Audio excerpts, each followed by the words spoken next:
Hi everyone, welcome back, and today we are talking about Cersei Lannister's Walk of Atonement. So, for a little bit of background, just like on the show, in the books, Cersei, she'd really isolated herself. She's created enemies everywhere she goes, from the lowborn to the highborn.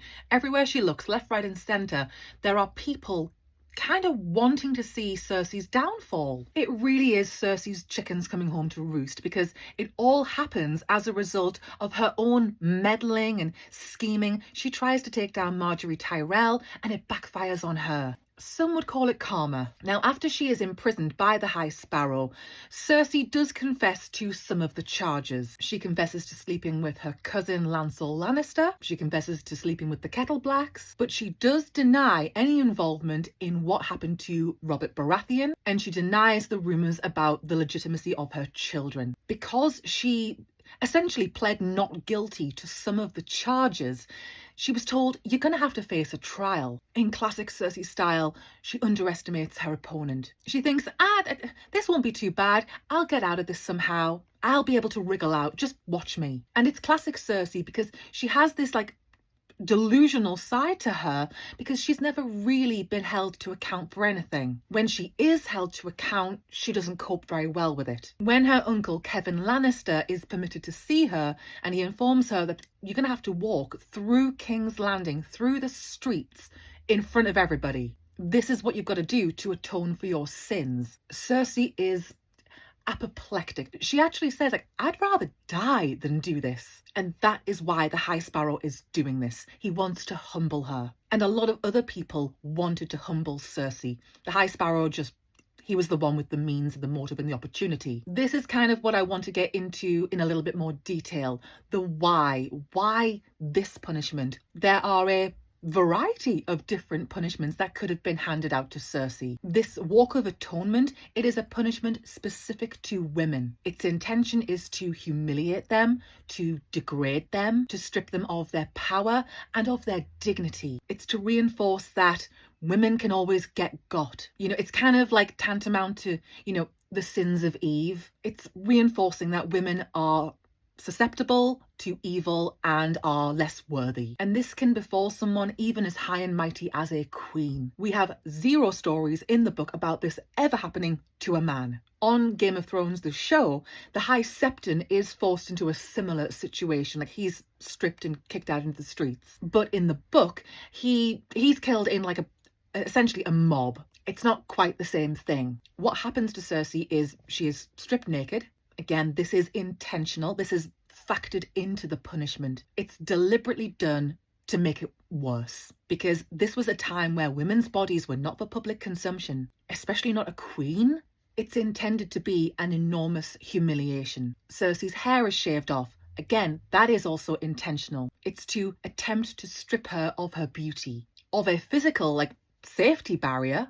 It's to take away what she is known for. And it's to make her ordinary, a nobody. By taking away her famous golden hair, you're stripping her of what she's known for as Cersei of House Lannister. It's to make her feel like you're no one special. Then you've got Septa Unella, who is right there ringing that shame bell. It's to reinforce that message that what Cersei has done is sinful, and she as a person is sinful. She's failed in her duties. She is a disgrace. This is not how women are meant to behave. No one is talking about the elephant in the room, which is that this would never be meted out as a punishment to a man. It's entirely focused on women. And the Faith have arranged it so that everyone is out in the streets. Everyone is there to witness this. And they whip up an atmosphere that allows people to unleash their frustrations, to hurl insults. They can throw things at her. They can spit on her. In that moment, for a brief period of time, this woman is the punching bag for all the ills in the world. It's a chance to just get everything off your chest. Blame this woman. And it's especially poignant because these are the small folk who are going without. And the person who's had this fall from grace is the queen that's kind of been lording it over them. A lot of people got satisfaction from seeing Cersei fall from grace. Given what we know Cersei has done, yeah, she did need to atone. The issue I have, and the reason why I'm making this video, is the type of punishment she had to endure. This was all very calculated. It was staged. Now, I want to quickly just talk about what we saw on the show, what Lena Headey did. I mean, she just smashed it out of the park. You saw a range of emotions as Cersei progressed through this experience.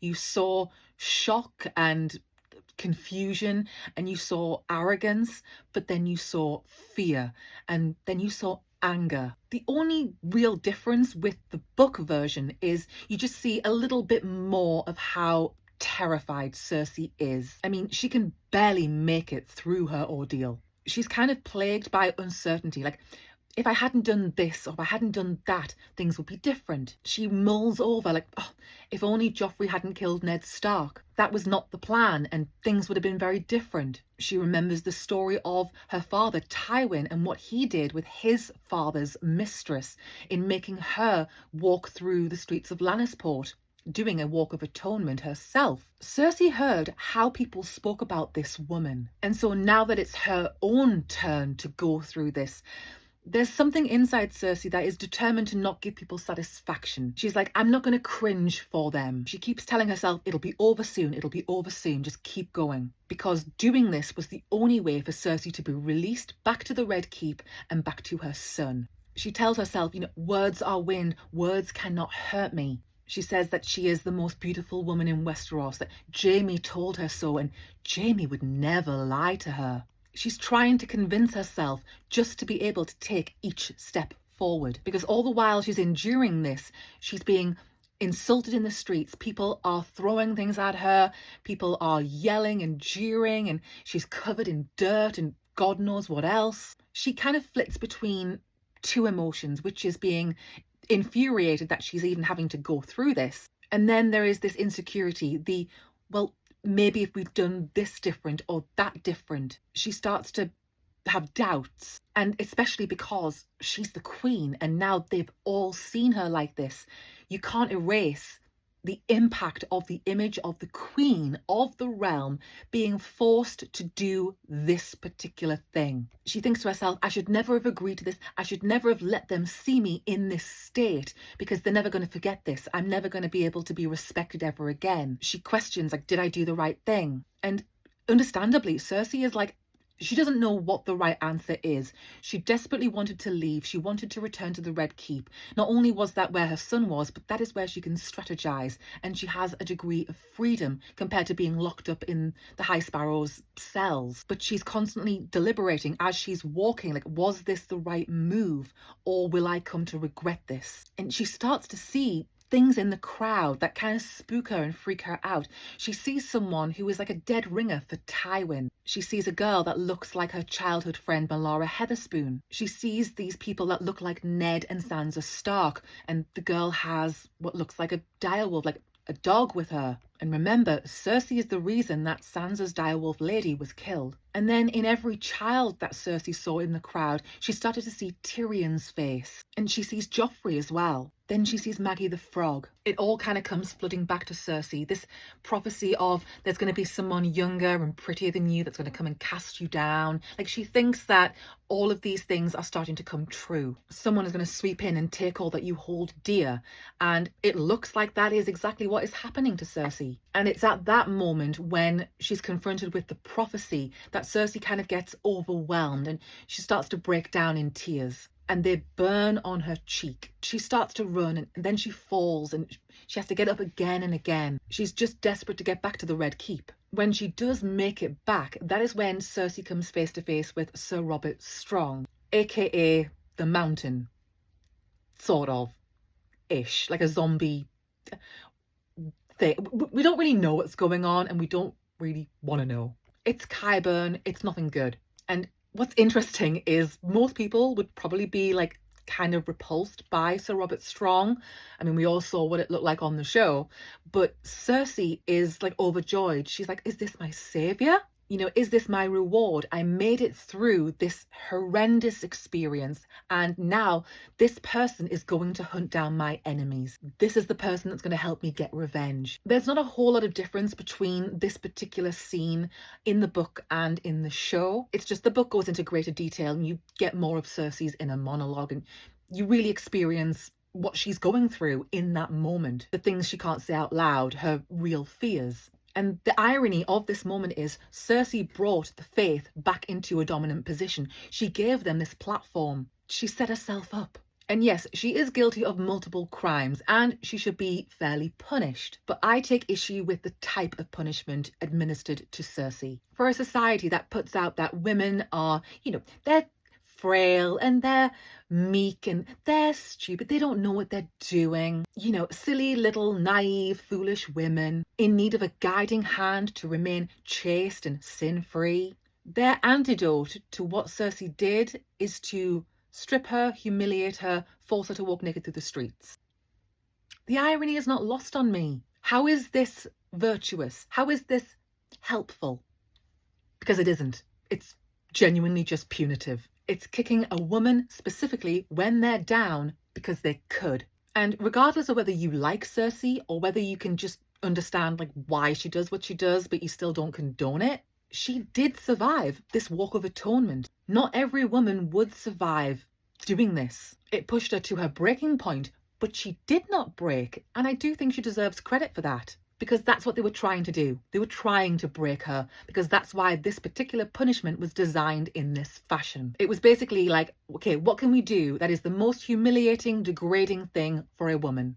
But interestingly now, Cersei is back at the Red Keep. Her uncle Kevin, he is no longer around, thanks to Varys. Cersei is more infuriated than ever. The Faith, they might have created an even bigger problem for themselves. In the books, Cersei has not blown up the Sept of Baelor like she did on Game of Thrones. She did blow up the Tower of the Hand, but that was for different reasons. She thought Tyrion was in the walls. Now, we might not get a conclusion to Cersei's story. We might not get Winds of Winter, A Dream of Spring. But if we ever do, I imagine that we're going to see Cersei attempt some kind of revenge. We're going to see her claws come out big time. Cersei is always going to feel aggrieved if she's held accountable for anything. But I think she is highly aware of the nature of this particular punishment, the way that it was done. I think even Cersei is aware of what particular punishment was given to her and the reasons why, the intentions behind it. What message did they want to send? I think Cersei would have still been annoyed at any punishment she got, but this particular one, the way that it was so humiliating, it really touches on Cersei's Achilles heel. As a Lannister, it touches on Cersei's Achilles heel that she gets from her father, which is her pride. She doesn't like to be mocked or humiliated or dismissed. And this whole walk of atonement was an absolute blow to Cersei's pride and her ego. And I'm thinking, okay, she's her father's daughter to a large degree. What would Tywin do if this was him, if he was humiliated on the same kind of scale? Tywin would just go ham. So this is why I think that the Faith have made a bit of a boo-boo. Punish Cersei, by all means, but be smart about how you do it. Because firstly, you've created a bigger enemy. Cersei is not going to take this lying down. She will come back at you. But also, it's distasteful. Some women would be joining in and jeering and loving it. But not every single woman. A lot of people were in the streets cheering on this punishment and they were loving seeing somebody brought low. But at the same time, seeing a woman degraded in this way when women are meant to be prized and virtuous, all these people are meant to be praying to the mother and to the maiden. It's hypocritical. Yes, most people who see this walk of atonement probably will join in and jeer her on and all of that. However, it wouldn't have been every single person. I think there would have been some people witnessing this who were genuinely pious and they were not just doing it for performative reasons, a la High Sparrow. There will be some people who will see this whole thing as distasteful, especially when women are meant to be revered, they're meant to be held up as virtuous. I don't think anyone is arguing that Cersei needs to be let off the hook. I think the issue is the type of punishment that she was given. It just didn't need to be this, but it was deliberately chosen to break her. The problem is Cersei survived it. There's also the chance that even though she was not alone, there was the scepter and there were people around her, something could have happened on that procession route that meant that Cersei did not complete the Walk of Atonement. Now, that was not the plan, but they didn't know that. It was a risk. it got pretty dicey for Cersei. I don't think the faith factored in what Cersei would then do having survived it. Like, she's not the type to forget. This is Tywin Lannister's daughter, the daughter of the guy who destroyed House Reyne and House Tarbeck, the daughter of the guy infamous for the Rains of Castamere. To kind of sum up this video, I feel like this particular decision to force Cersei into a walk of atonement, it was deliberately punitive, and it was, I don't know what the word is. They got a kick out of it. They were loving it. They did it because they could, not because it was the right thing to do. And this isn't even the trial. This is just punishment for admitting certain sins. Like, she's confessed to some things and this is her punishment for these sins, but there's still the matter of the other charges she denies. And Cersei is not going to put herself in this position again. So you've got Cersei on one side and the faith on the other, and it's just upping the ante. They are going to be reveling in this moment of bringing Cersei to her knees. I don't think they're going to realise that it's actually a bit of a misstep. And also, from a modern perspective, it's abhorrent. And I say that because of the type of punishment it is, the way it is dealt to women, the way things are put in place, things are done to the women to make them feel this big, to make them ashamed and make them conform. In the times of Westeros, it wasn't like, you know, women were burning their bras. If anyone did want to advocate and speak up and say, this is not right, there weren't going to be many takers, put it that way. So those are my thoughts on the punishment that is the Walk of Atonement and how it affected Cersei specifically. We're talking about a medieval society, so this kind of punishment, it fits right in. Like, there's a lot of brutal things that go on in this world, but it doesn't make it right. And obviously, I'm sitting here in 2025 and these are my opinions looking at it from a modern lens. Not only do I find it abhorrent, I just think it's stupid and foolhardy. I don't think it was the smart move. I think the emotions took over and they wanted to get a dig in. They wanted to make her feel like nothing. They could have played it smarter, and they didn't, because they wanted to punish the woman. Not just any random punishment, but this specific kind, the degrading, humiliating kind. Anyway, I'm wrapping it up. Those are my thoughts. I am going to be doing a lot more videos on here. I would hope that you guys would enjoy them. If you have any requests for videos on here, like longer ones, more discussions, or anything really, please do leave me a comment.